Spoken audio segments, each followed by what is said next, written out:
Joining me now is Washington Post columnist Eugene Robinson and former RNC chairman Michael Steele. I mean, Michael, this is a dance we've seen other people do. A little bit about Ms. Stefanik.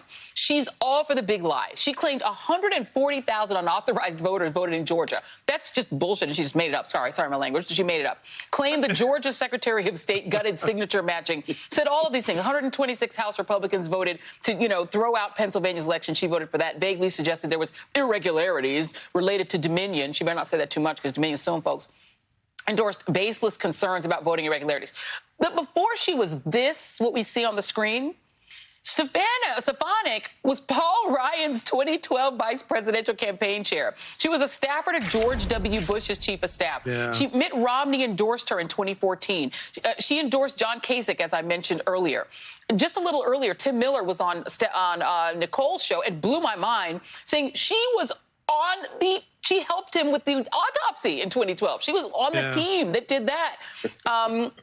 She's obviously very, very ambitious, but Roll Call wrote this about her. She's more of a liberal than 98% of her party, while Cheney ranks right in the middle. 538's Biden voting score shows Stefanik voting with the Democratic president, voting with Joe Biden 18.8% of the time. Only 20 other Republicans are more Biden-y than Stefanik. So she's playing, she has as much defrauding Republican Trumpy voters as Bannon was accused of, right? Right. So the question is, was she full of crap then when she was hanging out in Bush world and Romney world, or is she full of crap now? I don't know.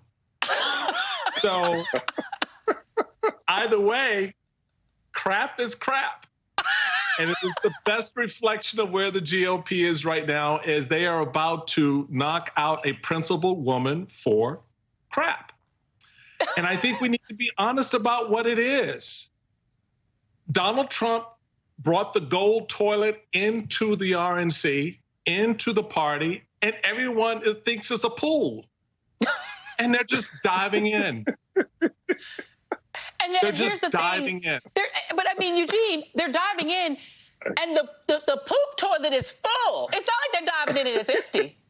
It's full. And they ain't a plunger around. Yeah.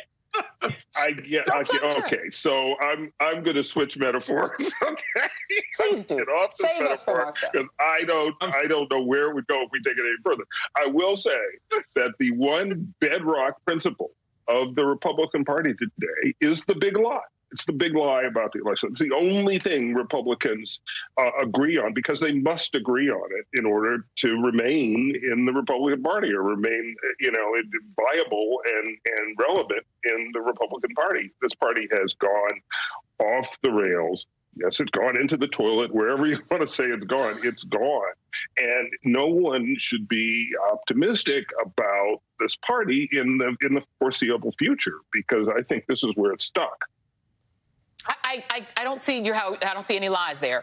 I want to show you all, both of you gentlemen, this is what we used to think of the Republican Party as being this sort of the pro-law and order, pro-police party, and they still talk a lot of Blue Lives Matter stuff. But when it comes right down to it, an actual police officer from the Metro Police, named Mike Fanone, who did this incredible searing interview with our friend Don Lemon, he wrote a letter to all of Congress. I'll read a little bit of it. I struggle daily, Officer Fanone wrote, with the emotional anxiety of having survived such a traumatic event. He talks about hand-to-hand combat. But he also struggles with the anxiety of hearing those who continue to downplay the events of that day, and those who would ignore them altogether with their lack of acknowledgement. The indifference shown to my colleagues and I is disgraceful. The time to fully recognize these officers' actions is now. Michael Steele, there isn't a principle to be seen here. The only principle, I guess what they're saying, and you can tell me whether this is just GOTV, is that the big lie is the way to get our voters to come out and vote.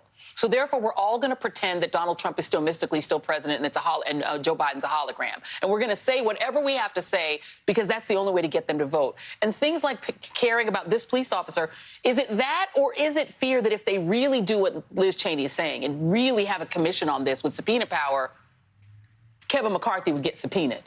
A lot of them would get subpoenaed. Kevin McCarthy would get, yes. Kevin would get subpoenaed. Cruz would get subpoenaed. Josh Hawley damn sure should be subpoenaed if nobody else is. So the reality is that. The reality is also, yes, it churns the base such that there is a base. And more importantly, it's the grift. The cash that's raised off of this big lie is unbelievable. Check the FEC reports of all 149 members who voted to overturn this election. Definitely check Stefanik's FEC report. Hawley's out there bragging. I'm just raising money hand over fist. Yeah. So this is what the party has been relegated to, is the quick cash, the lie, the big lie, and burn the Constitution, the concept of democracy in the process. Liz Cheney will be the latest victim on that pyre. And that's unfortunate, and it says volumes about what this party has sunk into. Yeah, I mean, Stefanik represents the Adirondacks. I mean, she could get redistricted, and she's claiming she maybe want to run for governor. This is the thing that scares a lot of people. Then she'll get a show on Newsmax or whatever.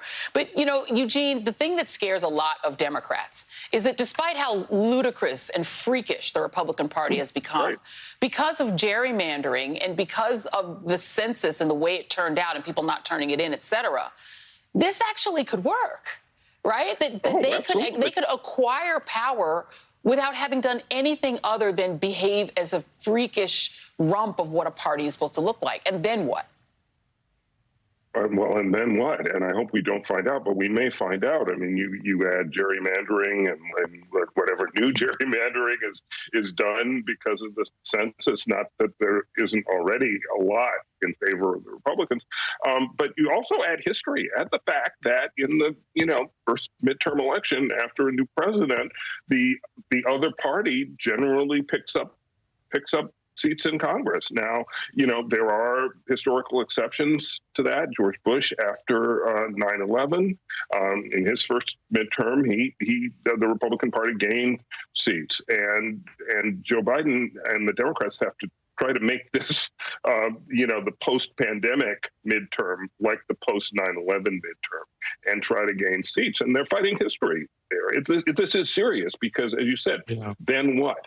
Then what if this Republican Party, this shell of a party, actually attains any measure of power right now? It would be awful for the country, just objectively awful for the country. It's hard for me to imagine what that even looks like, Michael, but can you discern as a Republican, what is it that they would want to do if they got power? Because all they seem to want to do right now is fall on their knees and worship Donald Trump. So let's say they get power. Then, what? What do you think? What is it that they want to do? What are they going to do to us? White it up as much as possible. I don't know what else.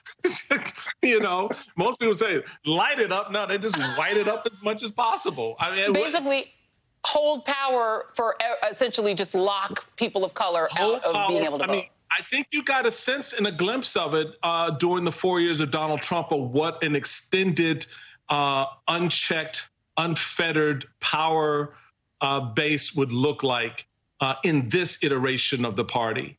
The three of us, persona definitely non grata.